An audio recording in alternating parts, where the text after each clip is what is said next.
Greetings. इस video का topic है यू आर इम्पॉर्टेंट। अच्छा, अब इसका मतलब क्या है, इसको हम थोड़ा सा स्पाइसी टॉपिक है, या फिर कह सकते हैं इसमें बहुत सारी लेयर्स हैं, तो इसको समझने में शायद थोड़ा इंटरेस्ट आएगा। अच्छा, अब है ये कि जितने भी आपके रेल में नोन लोग हैं, मतलब जितने भी आपके स्पेस में नोन लोग हैं, उनमें से सबसे ज़्यादा इंपॉर्टेंस आप अपने आप को प्लेस कर सकते हो। हैविंग सेड दैट, कि जैसे मान लीजिए अगर आप मतलब एक थॉट प्रोसेस लेके चल सकते हैं, या अगर आप खुद से एनालाइज करो कि कभी भी कुछ प्रॉब्लम होती है, तो rather than relying on someone else, at the end जो भी आपको उस दुविधा में से बाहर निकालता है वो कौन होता है? वो आप खुद होते हो। ठीक है, जैसे कि मान लीजिए आपको कोई इमोशनल ब्रेकडाउन हुआ है, आपको लोग कितना भी बोल लें, कुछ भी कर लें, क्या कर लें, लेकिन एट द एंड अगर आपने खुद ने सोच के रखा हुआ है कि मैं इसमें से नहीं, मैं दुखी रहूंगा, तो कौन आपको सुखी कर सकता है ना? जिसको खुद ही प्रॉब्लम के पास जाना है, तो कौन रोक सकता है? तो अगर आप किसी भी चीज़ में से निकल के आ सकते हो, तो वो आप खुद हो। और जैसे से आपका मतलब, ठीक है, स्टार्टिंग में होता है कि हम घर पे रहते हैं, तो पेरेंट्स हमारे रहते हैं कि हमारा ध्यान रखने के लिए, वो भी एक पर्टिकुलर लिमिट तक के लिए। या फिर अगर सच बोला जाए तो हाँ, अगर आप खुद से कुछ नहीं कर रहे हो, या फिर आप एक कहते हैं ना, अगर आप लायबिलिटी हो किसी उसके लिए, कि आपका रिस्पॉन्सिबिलिटी आपके घर वालों को लेना पड़ रहा है, तो आप खुद एक दिन बोझ बन जाओगे अपने घर वालों के लिए। और आपको मतलब एक्चुअल में ट्रू फेस समझ में आएगी कि हाँ, सच्चाई होती क्या है, दुनिया होती क्या है। उस समय आपको पता चलेगा, अच्छा दुनिया ऐसी है, कि जब अगर आप सबसे ज़्यादा वीक हो, तो सबसे ज़्यादा पिन पॉइंट करने वाले सबसे पहले आपके घर वाले ही होंगे। Sad but true. ओके, तो मतलब आप इस माइंडसेट को अगर लेके चलते हो ना कि हाँ कुछ भी होगा, अब मतलब बाकी ऐसा नहीं कि आप पीपल प्लीजर नहीं बन रहे हो। रीजन बिंग क्योंकि आपको सच्चाई पता है, इसलिए नहीं कि हाँ आपने कहीं सोशल मीडिया पे देख लिया, डोंट प्लीज पीपल, या फिर लोगों के पीछे मत भागो, लोग आगे पीछे भागे, ऐसा करके आपने कुछ फैशनिस्टा में मतलब आजकल का कहते हैं ना, जेनजी जनरेशन का थोड़ा सा फैशन आपने देख लिया है, कि अगर आप ज़्यादा किसी को चेस करोगे, ज़्यादा किसी के पीछे भागोगे, तो वो फिर आपके पीछे नहीं भागेगा। अगर आपको उसको भगाना है तो उससे दूर भागो, इस तरह से। अगर आपने ये सब कर लिया, मान लो अगर ये सिर्फ थ्योरी है आपके लिए कि हाँ ऊपर से आपको पता है, तो क्या करोगे, आप कहीं ना कहीं जाके फंसी जाओगे। आप कितना दिखाओगे? मतलब मान लो आपने स्टार्टिंग में किसी को अपने पीछे भगाया भी, कुछ भी किया, मतलब ऐसे करके कि हाँ मुझे कोई फर्क नहीं पड़ता, ये नहीं करता, लेकिन अगर आप लंबे समय के लिए देख रहे हो, लॉन्ग टर्म रिलेशन देख रहे हो, तो कहीं ना कहीं जाके तो फंसोगे ना। जैसे होता है ना कि अब स्टार्टिंग में मैरिज होती है, शादी से पहले कुछ और दिखाते हैं, गर्लफ्रेंड बॉयफ्रेंड है ना, और जहाँ 1 साल आता है, 2 साल आता है, फिर दोनों एक दूसरे परेशान रहते हैं कि तुम पहले जैसे नहीं हो, या फिर ऐसा तो मुझे पहले पता नहीं था। वो साइड आता है सामने जो कि पता नहीं होता। तो और कहते हैं ना कि मतलब पहले एक दूसरे के लिए मर रहे होते हैं, और फिर बाद में एक दूसरे के साथ रहने पे मर रहे होते हैं कि हाँ मुझे नहीं रहना साथ में। ये चेंजेस होता है। तो आप कितना भी, अगर मतलब ये सिर्फ थ्योरी है आपके लिए, कि आप दिखाने के लिए कर रहे हो कि हाँ मुझे कूल लगना है, इस वजह से मैं ऐसा दिखाने की कोशिश कर रहा हूँ कि हाँ मुझे किसी का फर्क नहीं है, तो फिर आप उसमें जाके लूप में बहुत बुरी तरह फंस जाओगे। बट अगर आपको एक्चुअल में रियलिटी पता है, और रियलिटी पता होने के साथ इसके साइड इफेक्ट्स भी पता है, जैसे मान लो साइड इफेक्ट्स क्या है अब इसके, अगर आप मान लो अपने आप को बहुत इंपॉर्टेंट समझते हो, तो इसका साइड इफेक्ट ये है कि समझने के साथ आप दिखाते भी हो, तो बाकी जितना भी आपका पीयर ग्रुप है या फिर आपके फ्रेंड्स है, आप उनसे धीरे धीरे कटना स्टार्ट हो जाओगे। कहते हैं जो जो जो ग्रुप में सबसे ज़्यादा अपने आप को शेर सा दिखाता है, वही सबसे ज़्यादा मतलब वही सबसे ज़्यादा लोगों से कटना स्टार्ट हो जाता है। या फिर और देख सकते हैं कि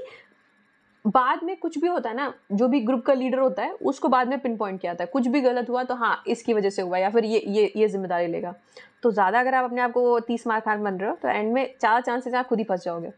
तो अब कैसे इसको बैलेंस किया जाए, कि आपको ये पता तो है कि हाँ अगर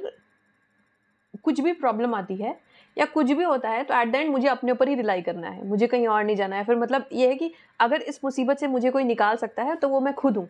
इसका प्रूफ एक और है कि अगर आपने एक कोट सुना हो, the person who can change your life then look at the mirror. मतलब अगर आप शीशे में देख के वही, मतलब आपकी जो है एक इस तरह का कुछ है कि the person who can change your life you can see that on the mirror. कि मतलब अगर आप मतलब शीशे में अगर आप देखोगे, तो वही इंसान है जो आपकी ज़िंदगी चेंज कर सकता है, लाइफ चेंज कर सकता है। तो हाँ, अगर आप इस ओनरशिप को ले रहे हो,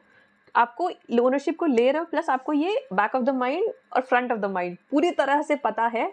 कि कुछ भी होगा तो मुझे ही अपने आप को बचा सकता हूँ मैं, और मुझे कोई बचा नहीं सकता। तो ये थॉट आपको लॉन्ग टर्म के लिए बहुत अच्छी तरह से वो बिल्डअप कर सकता है। क्यों होगा क्या, कुछ भी प्रॉब्लम होती है तो क्या होता है, मतलब जैसे कि अगर मान लो क्या होता है, किसी के ऊपर कुछ प्रॉब्लम आती है या कोई हार्ड टाइम चल रहा होता है, तो लोग क्या करते हैं, या तो उस समय एकदम दिखाते हैं कि हाँ मैं बहुत स्ट्रांग हूँ या मुझे कोई फ़र्क नहीं पड़ा, पर अंदर ही अंदर बहुत ही बुरा ब्रेकडाउन चलता है। और जहाँ ये डुअलिटी आती है कि हाँ दिखाना कुछ और है कुछ और, वहाँ अलग से और एक और प्रेशर पड़ता है कि हाँ मुझे लोगों के सामने ऐसे ऐसे हंसते हुए रहना, ये करना वो करना है, तो उससे एक अलग प्रेशर पड़ता है। जैसे अगर आपने सुना हो तो आई गेस प्रिंसेस डायना थी, उनके साथ ऐसा कुछ हुआ था, I am not sure, but हाँ मैंने ऐसा सुना हुआ है। एक तो ये, दूसरा क्या बात कर रहे थे हम लोग, हाँ मतलब ये कि आपको ये पता है कि कुछ भी होगा तो एट द एंड मैं हूँ अपने लिए, अगर आपको इतना सेल्फ सफिशिएंसी लग रही है तो ये बहुत ही अच्छा माइंडसेट है। अच्छा, अब इसमें थिन लाइन ये है कि आपको ये तो पता है कि हाँ आप सबसे ज़्यादा इंपॉर्टेंट हो, बट इतना भी पता है कि हाँ मेरी प्रॉब्लम्स भी जो हैं वो बहुत ही सरफेस लेवल की है, कि क्या ही फ़र्क पड़ता है। जैसे कि मतलब अगर मान लो, ये बहुत इंपॉर्टेंट लाइन है आई गेस, मैं एक बार फिर से रिपीट करती हूँ उसको, कि आपको ये तो पता है कि जितने भी नोन में आपके लोग हैं उनमें से सबसे ज़्यादा इंपॉर्टेंट आप हो, बट ये गलतफहमी आपको नहीं है कि आप इतने मतलब कि आपके इमोशंस और आपकी फीलिंग्स, आपके थॉट्स बहुत ही ज़्यादा इंपॉर्टेंट है। इसका क्या होता है कि अगर हम एक तरह से ये मान के चलते हैं कि हम बहुत ही इंपॉर्टेंट, तो हम हमारे अंदर सेल्फिशनेस या एरोगेंसी आती है कि मैं ही सबसे महान हूँ। अब उसकी वजह से क्या होता है, छोटा सा भी कुछ होता है हमें तो उसका हम तिल का ताड़ बनाते हैं। जैसे मान लो आप बहुत ही आपको किसी ने इमोशनली हर्ट किया, या फिर मान लो आपको कुछ हुआ है, तो छोटी सी चीज़ कि मतलब इमोशंस ही तो है ना, तो आते जाते रहते हैं, तो उसको लेके आप अरे मुझे कैसे ये प्रॉब्लम हो गई, तो जितनी उस प्रॉब्लम से दर्द नहीं हो रहा होगा उससे ज़्यादा आपको इस प्रॉब्लम से दर्द होगा कि मुझे कैसे ये हो गया। कहते हैं ना कि जैसे कि अगर आपका कोई बहुत ही क्लोज हो, ठीक है, जैसे मान लो दुनिया में कुछ भी होता रहे, वैसे किसी को कोई फ़र्क नहीं पड़ता, ठीक है, लेकिन अगर किसी ऐसे इंसान को होता है जिसको आप बहुत ज़्यादा प्यार करते हो, बहुत ज़्यादा पसंद करते हो, उसको कुछ होता है या वो अगर कुछ गड़बड़ करने लगता है, कुछ मान लो कुछ अलग तरीके से रिएक्ट करने लगे, तो हमें बुरा लगता है ना। मान लो जिसको हम बहुत ज़्यादा प्यार करते हैं वो मान लो बीमार पड़ गया है, उसको बहुत दर्द हो रहा है किसी प्रॉब्लम की वजह से, तो हमें बुरा लगता है ना।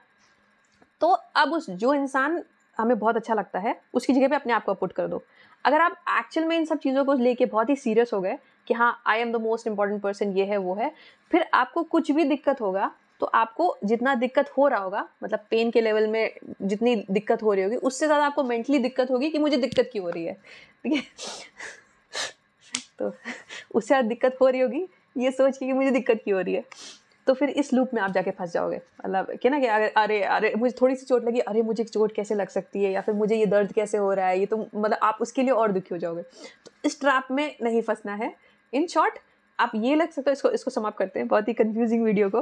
कि आप अपने आप को इस तरह से लेके चल सकते हो कि भले ही मैं कितनी भी गलतियां करता हूँ या करती हूँ,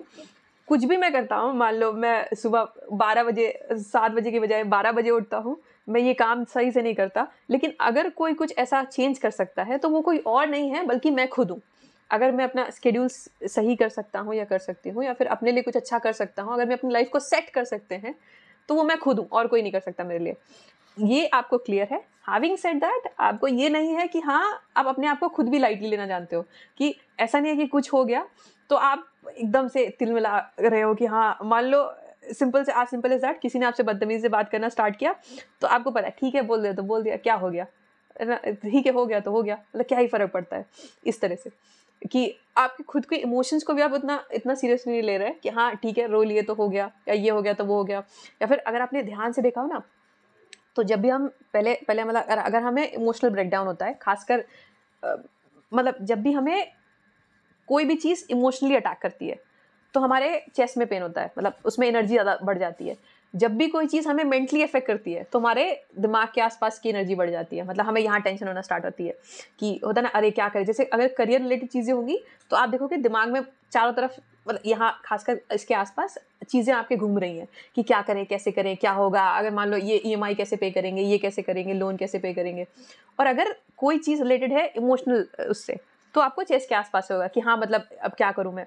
दोनों ही सिचुएशंस में जो नेचुरल रिलीफ होता है वो होता है रोने के बाद, कि आप मतलब रो लिए तो आपको एक लेवल तक रिलीफ मिलेगा, मतलब एनर्जी बहुत ज़्यादा हो रही थी, अब आपने रो लिया तो आपकी एनर्जी ड्रॉप डाउन हो गई। उसके बाद जब वो ड्रॉप डाउन होती है उसके बाद फिर से एनर्जी बढ़ती है। तो उस समय अगर आपको ये है कि हाँ मेरे साथ ऐसा कैसे हो गया, तो वो एनर्जी और ज़्यादा बढ़ती है और वो फिर काम करती है एंगर के उसमें, कि आपको और ज़्यादा गुस्सा आएगा कि मेरे साथ वो मतलब वो एनर्जी कन्वर्ट होती है एंगर के उसमें या फिर डिस्ट्रक्शन के उसमें। Anger is a name of destruction, अगर उसको सही से पिन पॉइंट नहीं किया जाए तो।